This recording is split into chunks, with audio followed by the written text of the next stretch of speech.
धन्यवाद देता हूँ स्वर्गीय आर्यल राक्षस जी को। और बहुत से लोग हिंदी शब्दों में स्वर्गीय नाम लेते ही लोग जो है सर के बल खड़े हो जाते हैं कि अगर वो व्यक्ति स्वर्गीय है तो फिर हमारे मंच पर कैसे बैठा है। स्वर्ग का अर्थ और नरक का अर्थ जो दिया गया है, स्वर्ग माने सुख और नरक माने दुख, सीधा सा अर्थ है। स्वर्ग का मतलब दुनिया में कहीं स्वर्ग जैसा कोई स्थान नहीं है।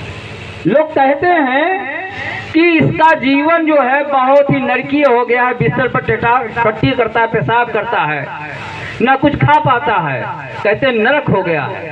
तो यही नरक है। और कहते हैं इसके जीवन में किसी प्रकार की कोई बीमारी नहीं है, इसका जीवन तो स्वर्ग है। तो स्वर्ग और नरक और कुछ नहीं है, बस यही एक है। ये कल्पना उन लोगों की है जो हमें आपको ठगने का काम करते हैं स्वर्ग और नरक के नाम पर।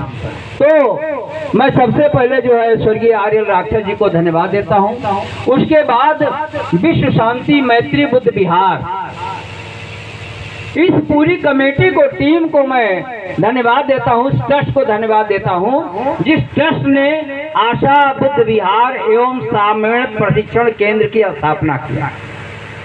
और यहाँ पर इसी स्थान पर इस संगोष्ठी का त्रिवेदी पावनी पूर्णिमा के आयोजन का महत्वपूर्ण उद्देश्य ये था कि अगले वर्ष जब ये बनकर तैयार हो जाएगा तो लोगों को पता पूछने की आवश्यकता नहीं पड़ेगी। जैसे डॉक्टर साहब ने कहा लोकेशन भेज दीजिए, अगले साल डॉक्टर साहब लोकेशन नहीं मांगेंगे, तो आसानी से लोग पहुंच जाएंगे। तो इस नाते यहाँ पर ये आयोजन किया गया। अब सबसे बड़ी बात जो है, जो इसमें विषय दिया गया है, विषय है विश्व शांति में बुद्ध धम्म का योगदान।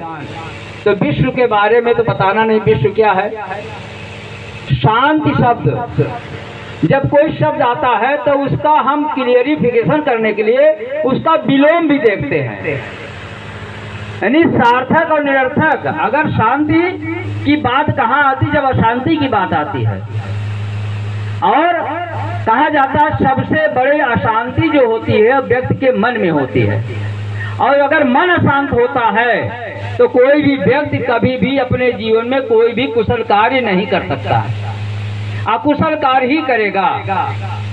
और अशांति जो है हमारी जो सोच है, अवैज्ञानिक सोच की वजह से होती है, अप्राकृतिक सोच की वजह से होती है, ढोंग और पाखंड की वजह से होती है, अवैज्ञानिक रीति रिवाज की वजह से होती है। तो अशांति को जो है शांति में लाने के लिए प्रकृति के मार्ग पर चलना पड़ेगा। बुद्ध जो है क्या है और धम्म क्या है और संघ क्या है। बुद्ध का मतलब ज्ञान, धम्म का मतलब मार्ग, संघ का मतलब समाज। यानी अगर आपको ज्ञान मिल गया है तो आप किस रास्ते पर चलेंगे, प्रकृति के बनाए हुए रास्ते पर चलेंगे। और जब प्रकृति के बनाए हुए रास्ते पर चलेंगे तो निश्चित रूप से एक अच्छे समाज का निर्माण करेंगे, एक अच्छे देश का निर्माण करेंगे। तो बुद्ध धम्म और संघ ये त्रिरत्न हैं। इन तीन रत्नों को प्राप्त करने के बाद जब हम जो है ये देखते हैं कि पूरी दुनिया में शांति स्थापित करने में इसका योगदान क्या है। तो जैसे एक घटना मैं आपको बता दूं कि यह उज्जैन की घटना है। डॉक्टर साहब बहुत सारी बातें, बहुत अच्छी अच्छी बातें बताई। और उज्जैन का एक सम्राट था, तो उस सम्राट के पीरियड में एक उसके राज के बाहर एक घंटा टंगा हुआ था। वो तथागत बुद्ध के समय की बात है। उस घंटे को दो ही लोग बजा सकते थे, या तो सम्राट बजा सकते थे, ये सम्राट परद्योत नाम था, सम्राट परद्योत। तो या तो सम्राट परद्योत बजा सकते थे या तो तथागत बुद्ध बजा सकते थे, तीसरा कोई घंटे को बजा नहीं सकता था। और बजाने के पीछे केवल दो कारण थे, या तो उस राज पर किसी ने आक्रमण किया हो तब घंटा बजेगा, या उस राज ने कोई विजय प्राप्त की हो तब घंटा बजेगा। तीसरे कारण से घंटा नहीं बज सकता है। तो तथागत बुद्ध उधर से जा रहे थे, तो राज के बाहर एक आदमी रोता हुआ मिला। तथागत बुद्ध ने पूछा कि क्या हुआ भाई? कहीं सम्राट प्रद्योत के यहाँ गए थे और आज हमारा जो है उनके यहाँ मुकदमा था, तो उन्होंने हमको तारीख दे दिया कि जाओ इतने दिन के बाद आओ। तो कहा कि इसका मतलब आपको न्याय नहीं मिला? कहीं नहीं, न्याय देने के लिए उन्होंने कहा फिर से आओ। तब तथागत बुद्ध ने क्या किया, तुरंत उस घंटे को बजा दिया। अब चंड प्रद्योत जो सम्राट था वो भागा भागा आया वहां से। विजय हमने प्राप्त नहीं किया, इसका मतलब हमारे राज पर किसी ने आक्रमण कर दिया। तो देखा तथागत बुद्ध उस घंटे के पास में खड़े थे। तो उन्होंने कहा, महामानव को जो है बंदाम करके उसने के बाद पूछा कि महामानव क्या आपने? तो तथागत बुद्ध ने कहा, जी हाँ मैंने घंटा बजाया है। तो कहा क्यों? क्योंकि दो ही कारण है घंटा बजाने का, या तो आप विजय प्राप्त कर लें या कोई आक्रमण कर ले। आज मुझे सूचना हुई है, मुझे जानकारी मिली है कि आपने काल पर विजय प्राप्त कर लिया है और आप महाकाल हो गए हैं। तब चंड प्रद्योत ने कहा कि ऐसा क्या मैंने किया है? तब तथागत बुद्ध ने कहा, इस व्यक्ति को देख रहे हो, ये फरियादी आपके यहाँ गया था। आपने कहा इतने दिन के बाद आओ, मैं आपका जो है न्याय करूंगा। इसका मतलब जो है इतने दिनों तक आप जीवित रहेंगे। आपने काल पर विजय प्राप्त कर लिया है और काल पर विजय प्राप्त करने वाला महाकाल कहा जाता है। तब चंड प्रद्योत ने कहा, नहीं ऐसा नहीं है और मां से गलती हुई है, मैं इसको अभी तुरंत जो है फैसला सुनाऊंगा। और फिर जाकर उसके मुकदमे का फैसला उन्होंने दिया। तो आप लोग देखते होंगे कि तमाम गाड़ियों पर लिखा रहता जय महाकाल। उज्जैन का राजा था चंड प्रद्योत, ये उस महाकाल के यथार्थ है। इसी प्रकार से जो है हिंदू दर्शन में आत्मा और परमात्मा होता है, भाग्य भगवान होता है, स्वर्ग नरक होता है। जैसे मैंने स्वर्ग और नरक के बारे में बता दिया, तो हिंदू दर्शन के लोग स्वर्ग नरक की बात वही करेंगे जो ऊपर सब कुछ है, और बुद्ध के दर्शन में सब कुछ नीचे है। उसी प्रकार से हिंदू दर्शन में आत्मा और परमात्मा भी होती है। आत्मा धारण करने वाले को महात्मा कहा जाता है, जो आत्मा धारण करता है उसे महात्मा कहा जाता है, और परमात्मा धारण करने वाले को क्या कहा जाता है? तो ये आत्मा और परमात्मा बहुत सारे लोगों ने, जैसे एक व्यक्ति जो है था, तो उससे जब उसने कहा यार हाथी कैसा होता है, तो दो लोग थे जिनके पास आंखें नहीं थी, तो उन्होंने हाथी को जब ऐसे छुआ तो कहीं हाथी दीवार के समान होता है। तीसरे ने कहा हाथी रस्सी के समान होता है, और एक ने कहा नहीं हाथी खंभे के समान होता है जिसने पैर छुआ। अब अगर वास्तव में दृष्टि से देखता तो हाथी कैसा होता उसको मालूम हो जाता।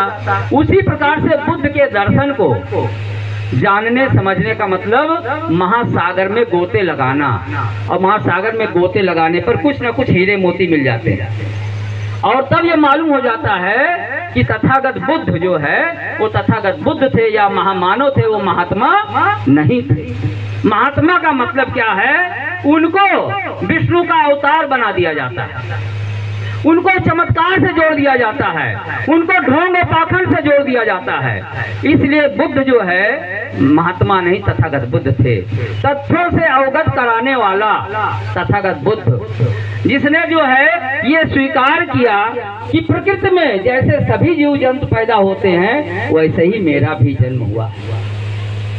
एक दृष्टांत वैशाली का है कि त्रिविध पावनी पूर्णिमा, ये जो कहा जाता है वैशाख पूर्णिमा, आज से 3 महीना पहले फरवरी में माघी पूर्णिमा के दिन तथागत बुद्ध ने घोषणा किया था कि मैं आज के 3 महीने बाद महापरिनिर्वाण को प्राप्त करूंगा। ये उन्होंने फोरकास्टिंग कर दिया। आनंद और तमाम लोग बहुत परेशान हो गए कि तथागत बुद्ध कह रहे मैं 3 महीने बाद महापरिनिर्वाण को प्राप्त करूंगा। तीसरा महीना कौन सा है? वैशाख महीना, और माघी पूर्णिमा में उन्होंने किया था। तो वो पहले व्यक्ति थे जो ये जानते थे कि मुझे कब मरना है और कैसे मरना है। उन्होंने ये भी कहा कि मेरा अंतिम भोजन जो है वो चुंद सोनार के यहाँ होगा, और चुंद सोनार के यहाँ जो पावा नगरी है वहाँ भोजन करने के बाद वहाँ से चलकर आए, कुशीनारा में उनका अंतिम जो है शरीर जो है वो क्रिया करना बंद कर दिया। तो इस तरीके से तो उसी वैशाली की नगर वधू जिसे कहते हैं, आम्रपाली ने जब तथागत बुद्ध के विचारों को सुना तो कहा कि हे भगवान, मैं आपको कल भोजन दान कराना चाहती हूँ। तो तथागत बुद्ध ने स्वीकार कर लिया। जब स्वीकार कर लिया तो दूसरे दिन सारे गणराज्य के तमाम लोग आए, डॉक्टर साहब तमाम लोग आए आम्रपाली के पास और कहा अगर आप आम्रपाली का भोजन दान करेंगे आप बदनाम हो जाएंगे, आपके विचारों पर कोई विश्वास नहीं करेगा। तथागत बुद्ध ने पूछा क्यों? तो उन्होंने कहा कि जो है वैशाली एक वेश्या है, चरित्रहीन महिला है, उसका नाम नगर वधू है। तब तथागत बुद्ध ने सारे जो गणराज्य के राजा थे वहाँ के, उन्होंने कहा कि ठीक है, मैं आपको चरित्रहीन कौन होता है ये मैं आपको परिभाषा बताता हूँ। तब उन्होंने कहा आप सब लोग अपना एक एक हाथ ऊपर करिए। सारे राजाओं ने एक एक हाथ ऊपर किया। कहा जरा ताली बजाइए। तो कहा भगवान एक हाथ से ताली कैसे बज सकती है? तो कहा जब एक हाथ से ताली नहीं बज सकती है तो कोई महिला अपने आप चरित्रहीन कैसे हो सकती है? सारे राजाओं का मुंह लटक गया। और तब तथागत बुद्ध ने कहा कि जिन राजाओं ने उसके यहाँ आने जाने का काम किया, चरित्रहीन बनाने का काम किया है, क्या उन राजाओं को चरित्रहीन राजा कहा गया? उन्हें चरित्रहीन सम्राट कहा गया? तो ऐसी स्थिति में तमाम चीजों के बारे में जो बातें आई हैं, जो विचार आए हैं, कि जैसे एक सुंदर नवयुवती ने कहा कि भगवान मैं आपसे शादी करना चाहती हूँ। तथागत बुद्ध ने पूछा क्यों? उस नवयुवती ने कहा कि ताकि आप जैसा सुंदर बुद्धिमान पुत्र हमारी कोख से जन्म ले। तब तथागत बुद्ध ने कहा इसके लिए शादी करने की क्या जरूरत है? तब तथागत उसने कहा फिर कैसे होगा? तथागत बुद्ध ने इतना सुंदर जवाब दिया कि मैं आपको माँ मान लेता हूँ, आप मुझे पुत्र मान लीजिए, शादी करने की कोई जरूरत नहीं है। ऐसे तथागत बुद्ध थे, तब उनके विचार आज भी दुनिया को प्रासंगिक लग रहे हैं और हमेशा लगेंगे। इसीलिए 3 शब्द कहे जाते हैं, वाक्य हैं, आदि कल्याणम, मध्य कल्याणम, पर्यवसानम कल्याणम। पाली भाषा का है कि ये ऐसा दर्शन है जो प्रारंभ में कल्याणकारी है, मध्य में कल्याणकारी है और अंत तक कल्याणकारी है। ऐसा दर्शन ये नहीं है कि पैदा होने पर कल्याणकारी है, अंत तक है। तो इसलिए ज्यादा कुछ न कहते हुए मैं अपनी वाणी को यहाँ पर विराम देने से पहले इतना जरूर कहूँगा कि बुद्ध के दर्शन को जानने के लिए, जैसे एक और जो है वो आया था वृत्तांत 16 महाजनपदों में कौशल महाजनपद जो था उसमें एक गणराज्य था कलाम गणराज्य। कलाम गणराज्य में एक आचार्य थे, आचार्य कलाम कहा जाता है। आचार्य कलाम ने कहा जो आता है यहाँ अपने धर्म की बड़ाई करता है और दूसरे धर्म की बुराई करता है। बुद्ध ने कहा मुझे ऐसा नहीं कहना। तो उन्होंने बताया बुद्ध ने कि जो बात पूर्णतया निर्दोष हो उसे मानना चाहिए, दोष वाली बात को नहीं मानना चाहिए। ये नहीं कि बहुत दिनों से चली आ रही, बहुत से लोग मानते हैं, मोटी किताबों में लिखा है, बहुत बड़े विद्वान ने कहा है, बहुत से लोग मानते हैं, ये मानने का आधार नहीं होना चाहिए।